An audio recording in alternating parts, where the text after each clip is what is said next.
مفيش حد بيفضل مبسوط على طول، ومفيش حد بيفضل زعلان على طول.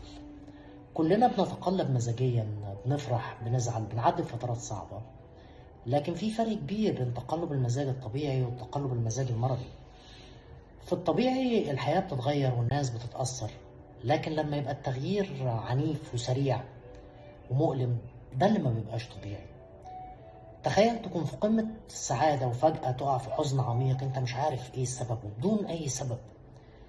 ده بيحصل اكتر مع مرضى اضطراب الشخصية الحدية ومرضى ثنائي القطب، لانه بس ما بيبقاش حزن وسعادة، بيبقى فيه خوف وقلق ويأس واندفاع وتفاؤل مفرط وافكار انتحارية، وخصوصا مع اضطراب الشخصية الحدية، لان هم بتبقى ميولهم الانتحارية للافكار الانتحارية بتكون كتيرة قوي، او افكار ايذاء النفس.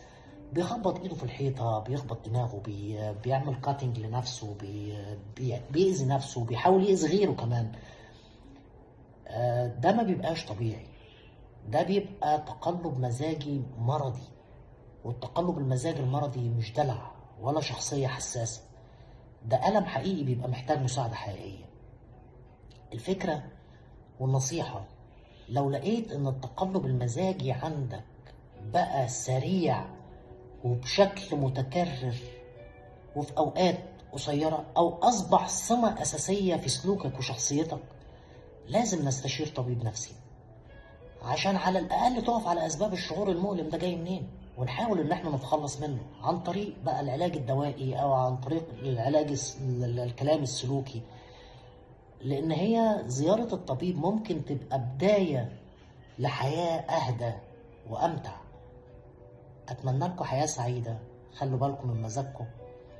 وحابب اضيف حاجة، كلنا كالاطباء النفسيين او الاستشاريين النفسيين المتخصصين احنا ما بنحلش مشاكل حد، احنا بس بنضيق الطريق للناس عشان يقدروا ان هم يحلوا مشاكلهم. فهتلاقي في النهاية ان الاختيار عندك.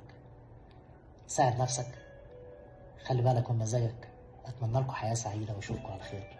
باي باي.